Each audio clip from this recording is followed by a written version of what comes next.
नमस्ते दर्शकों, इस व्लॉग में हम जा रहे हैं आदि Kailash via Delhi by road.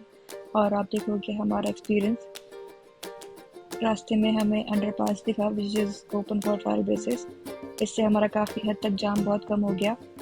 But इस टनल के बाद NH8 को कनेक्ट करने वाला रोड ऑब्वियसली जाम पैक था, तो कुछ खास फ़र्क नहीं पड़ा। तो इसका ट्रायल जल्दी ही पूरा हो जाएगा, तो फिर ये ओपन हो जाएगा फॉर पब्लिक यूज़।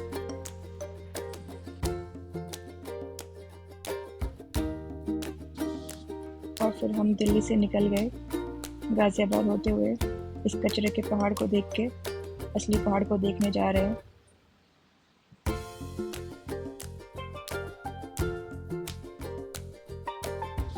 और मेरठ एक्सप्रेस वे पे चढ़ते ही हमें आदि कैलाश के दर्शन हो गए। फिर हमें लगी भूख और हमने खाए बर्गर। और फिर हम पहुंचे ऐसे करके रामपुर। और फिर वहां से हमें पहुंचना था टनकपुर, सितारगंज होते हुए रुद्रपुर रेनॉल, ये सब आता रास्ते में। फिर हम बीच में रुक गए चाय पानी के लिए। काफ़ी खाते पीते हम पहुंच रहे थे।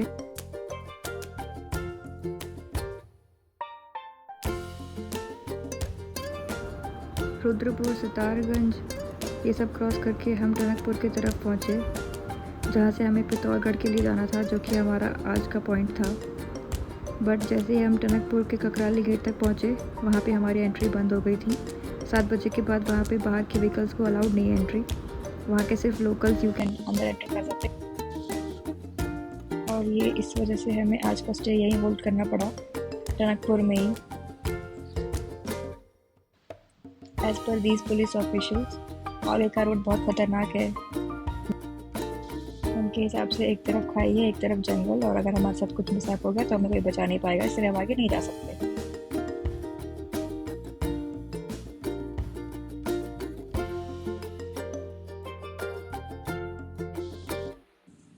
तो फिर हमें बड़े मायूसी के साथ शेक और मोमोज खाने पड़े फिर से। और ये था हमारा टनकपुर का स्टे, जो कि इस गेट के बहुत पास था। फिर हम सुबह 5 बजे के करीब निकल गए आगे के लिए, जो हमें कल ही पूरा कर लेना था, पिथौरागढ़। और आज हम ट्राई कर रहे थे कि हम गूंजी तक डायरेक्टली पहुंच जाएं। तो पिथौरागढ़ के लिए हमने रास्ता शुरू किया एंड फाइनली हमने ये क्रॉस कर लिया। और यही है वो खतरनाक रास्ता। देखिए कितनी बड़ी खाई है, कितना घना जंगल है। ओ गॉड, हम मर ना जाएं इस रोड पे। कितना प्यारा रोड है बल्कि ये।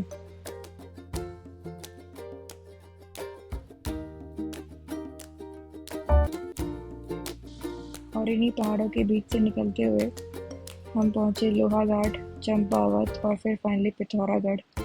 इसके बीच में कहीं कहीं रास्ते थोड़े थोड़े ख़राब थे, अदरवाइज़ ये पूरा रोड बहुत बढ़िया था।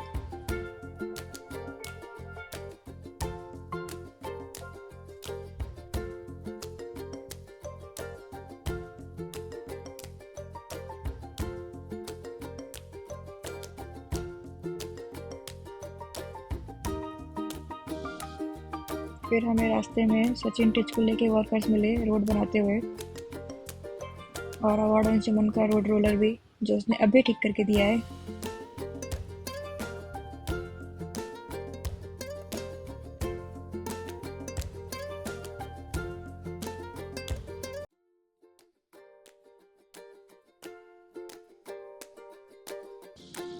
हमारी मंजिल दारचूला थी, पर अब हमें गूंजी भी दिखने लग गया था, which is just 119 kilometres away.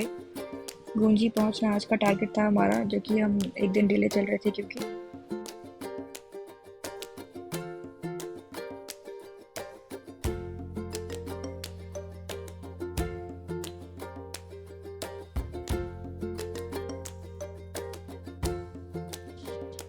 Dharchula तक पहुंचने के रास्ते थोड़े से ख़राब थे।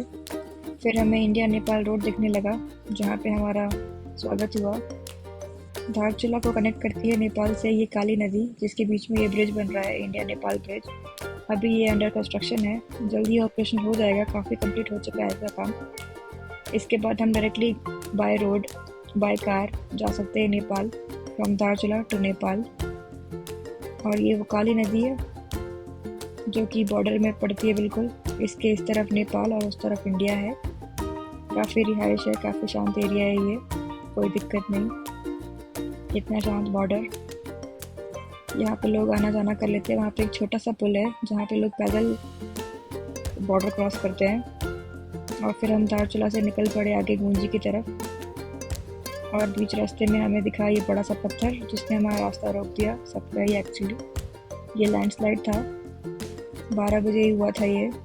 हमें 3 बजे हम जब पहुँचे तो हमने देखा, और फिर हमने सोचा कि चलो कहीं वेट किया जाए।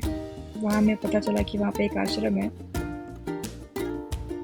पहाड़ पे काफ़ी ऊंचाई पे ये आश्रम था। काफ़ी ट्रैक करके हम ऊपर तक पहुँचे। फिर हमें पता चला कि ये तो हाउसफुल है, काफ़ी लोग वहीं शरण लेके बैठे थे। तो फिर हमने सोचा चलो रोड का ही वेट करते, क्या पता खुल जाए। 10 बजे का एस्टिमेट था कि वो खुल जाएगा। काफ़ी सुंदर आश्रम था ये। जब हम रोड पे पहुंचे तो हमने देखा पत्थर को तोड़ने का काम लगा हुआ है।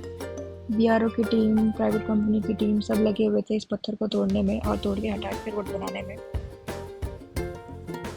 फिर हमने गाड़ी में ही रेस्ट किया, गाड़ी में ही वेट किया, गाड़ी में ही सो गए। 2:30-3 बजे के करीब ये पत्थर टूटा, रास्ता बना, 3-4 ब्लास्टिंग हुई, तब जाके उन्होंने ये रास्ता बनाया। फिर हम आगे गूंजी के लिए निकल गए। पर ये रास्ता बहुत ख़तरनाक था। अंधेरे में काफ़ी कुछ दिखाई नहीं दे रहा था। यहाँ पे इंटरनेट नहीं चलता है, नेटवर्क नहीं आता है, तो बिना मैप के यहाँ पे चलना थोड़ा सा मुश्किल है। वो भी तब जब रास्ते में कोई गाइड करने वाला ना हो। बीच में एक गांव पड़ता है जो कि पूरा भरा हुआ था गाड़ियों से। क्योंकि रास्ता बंद था तो सबने वहीं स्टे किया, आसपास में होम स्टे लेके।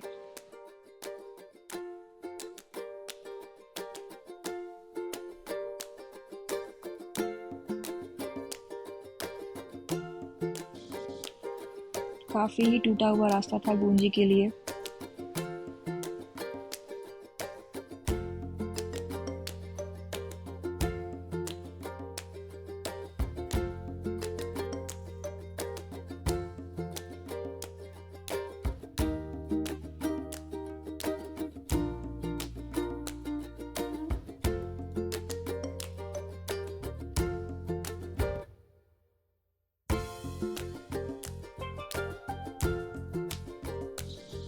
बिना मैप के टूटे रास्ते समझ नहीं आते, तो काफ़ी ध्यान से रोड देख देख के, डायरेक्शंस देख देख के जाना पड़ता है। तो यहाँ पे हमारी टॉर्च बड़ी काम आई। मोबाइल से इतना नहीं दिखता है, जब बाहर आप नहीं निकल सकते क्योंकि जंगली जानवर भी हो सकते हैं बाहर। हमें एक फॉक्स भी दिखा था रास्ते में। मैप कुछ और रास्ता दिखाता है, सामने कुछ और रास्ता होता है, जो कि थोड़ा दूर जाके पता चलता है कि यहाँ रास्ता ही नहीं है। तो काफ़ी देख के गाड़ी चलानी पड़ती है। ऐसे टर्न्स पे आगे पता नहीं चलता कि कब ये टर्न हो रहा है, कहाँ पे क्या दिख रहा है, कुछ नहीं पता चलता।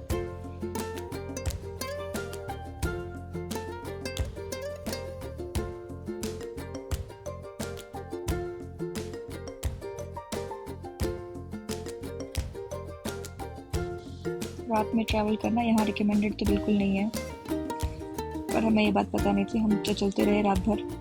फिर हमें फाइनली स्नो स्टडेड माउंटेन्स दिखाई देने लग गए।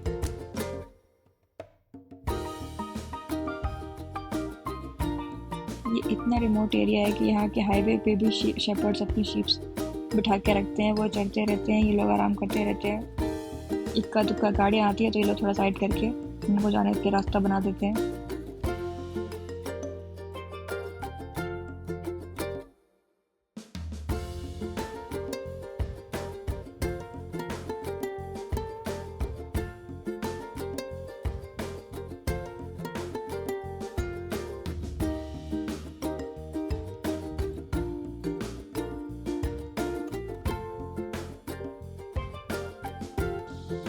इन सभी मुश्किलों का सामना करते हुए फिर हम थोड़ा ऊपर तक आए, जहाँ हमें रास्ते अच्छे मिलने लगे। और फिर सुबह भी हो गई, 5 बज गए।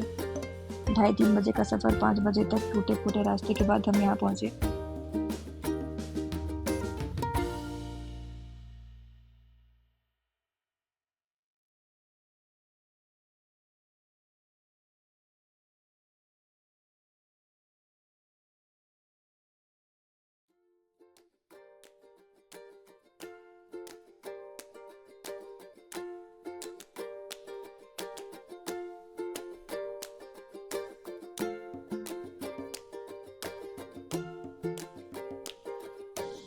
अभी भी गूंजी आने में बहुत टाइम था। उसके पहले हमारा परमिट चेक होना था।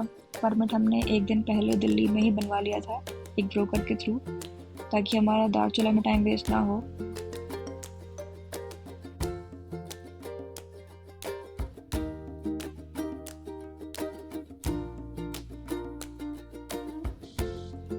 फिर चिया लेक में हमारा परमिट चेक हुआ।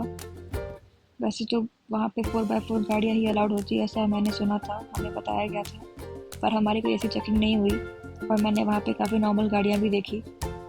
लेकिन वहाँ का रास्ता थोड़ा ऐसा ख़राब है कि बारिश में हो सकता है कि वो गाड़ियाँ फंस जाए नॉर्मल वाली।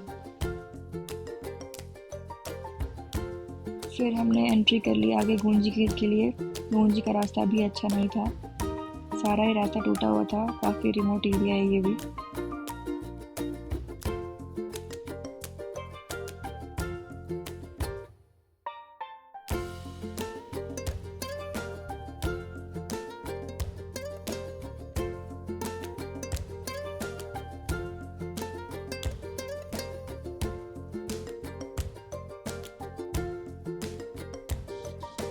सो आइटनरी कुछ इस तरह ही होती है कि कोई कहीं से भी निकलता है, पिथौरागढ़ या दारचूला में स्टे करता है, उसके बाद गूंजी में स्टे करता है, उसके बाद वहाँ से आदि कैलाश और ओम पर्वत के लिए ट्रैवल करता है। फिर गूंजी में ही उसको रिटर्न स्टे करना पड़ता है, फिर दारचूला पहुँचे या पिथौरागढ़ और उसके बाद back to home.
And finally फिर हम गूंजी पहुंच गए। यहाँ से दो रास्ते हैं, लेफ्ट में आदि कैलाश पर्वत का रास्ता है विच इज़ वेरी गुड, पूरा रास्ता बना हुआ है, और राइट में ओम पर्वत का रास्ता है, बहुत ही ख़राब रास्ता है, हार्डली कोई रास्ता है। गूंजी का रास्ता जैसा आपने देखा उससे भी ज़्यादा ख़राब ओम पर्वत का रास्ता है। आपको यहाँ पे 3 जगह स्टे करने को मिल सकता है, गूंजी में, नाबी में और उसके आगे कुट्टी में। 3 जगह होम स्टेज है ये आदि कैलाश से पहले। आदि कैलाश जो एग्जैक्टली जेकॉन्ग में पड़ता है, लास्ट विलेज आई थिंक। ये हमारा जेकॉन्ग विलेज है, यहाँ पे पार्किंग होती है और फिर यहाँ से ट्रक शुरू होता है 2 किलोमीटर का टू आदि कैलाश पर्वत। काफ़ी हाई एल्टीट्यूड पे होने की वजह से यहाँ पे ऑक्सीजन की बहुत कमी है, लोगों को हेडेक, नोजिया, डिजीनेस सब प्रॉब्लम्स होती है यहाँ पे। टूरिस्ट क्योंकि नए माहौल में डल नहीं पाता, सर नहीं ढकता, ये सब प्रॉब्लम्स की वजह से उसकी हेल्थ ख़राब होती है, जो कि हमारी भी हुई। 2 किलोमीटर का ट्रैक हमसे हो नहीं रहा था, सांस चढ़ रही थी, चक्कर आ रहे थे, जीरो में जा रहे थे, चल नहीं पा रहे थे, जबकि हम 2 आलू पराठे खा के आए हुए थे। तो ऐसा नहीं एनर्जी नहीं थी या हम कार्डियो नहीं करते, प्रॉपरली सब कुछ करते हैं, फिटनेस टेस्ट करवाया था, सब कुछ किया था, फिर भी यहाँ पे हमारी हालत ख़राब हो रही थी ड्यू टू लो ऑक्सीजन। पर हमने हार नहीं मानी, हम चलते रहे महादेव को देखने के लिए चलते रहे। शिव ही शक्ति है, शक्ति ही शिव है, ऐसे बोर्ड्स हमारा हौसला बढ़ाए जा रहे थे।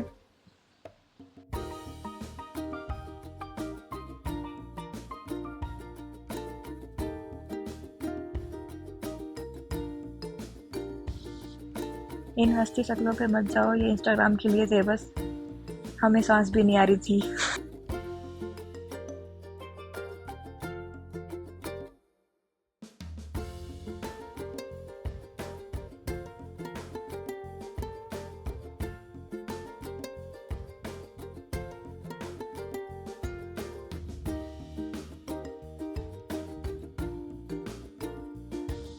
और फिर हम चलते चलते आदि कैलाश पर्वत तक पहुंच गए थे।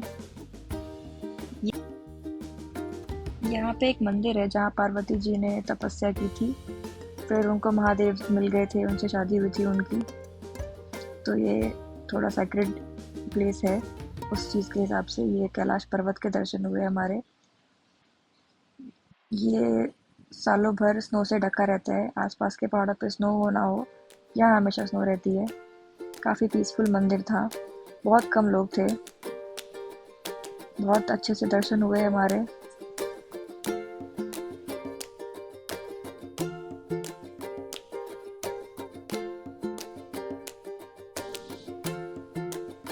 यहाँ मंदिर है, पार्वती सरोवर है, कैलाश पर्वत है, यहाँ से ही दिखता है कैलाश पर्वत, वहाँ तक हम जा नहीं सकते।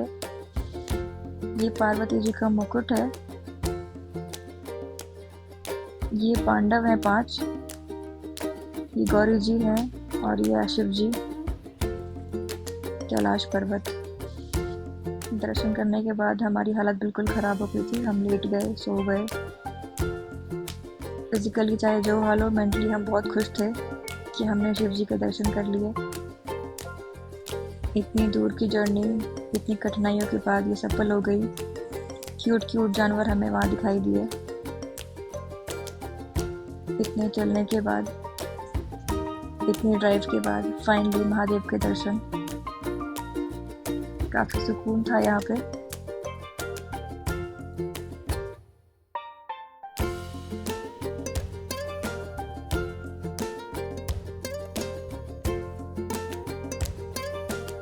और ऐसा नहीं है कि सिर्फ चढ़ते वक्त परेशानी होती है, उतरने के लिए भी हम हिम्मत जुटाए जा रहे थे। कुछ लोग तो यहाँ पे डोंकी भी कर लेते हैं, और सिर्फ 2 किलोमीटर के लिए महादेव के पास जाने के लिए किसी जानवर को परेशान करना नॉट वर्थ। हमारी गाड़ी जिमनी, ये भी आदि कैलाश दिखाई।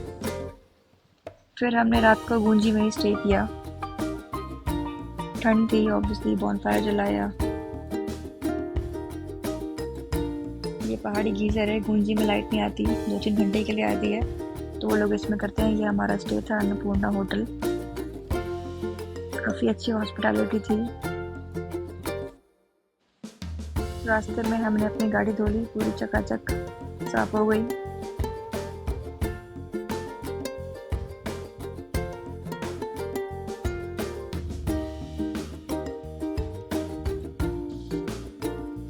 फिर हम थोड़ा तसल्ली से नदी किनारे बैठे और फिर महादेव को अपने मन में बसा के दिल्ली के लिए निकल गए। और फिर सेम डे गूंजी से हमने दिल्ली 15 घंटे में ड्राइव करके गाड़ी घर पे लगा दी। हमने कहीं स्टे नहीं किया, सीधा घर आ गए। तो कुछ ऐसा था हमारा महादेव से मिलन। हर हर महादेव।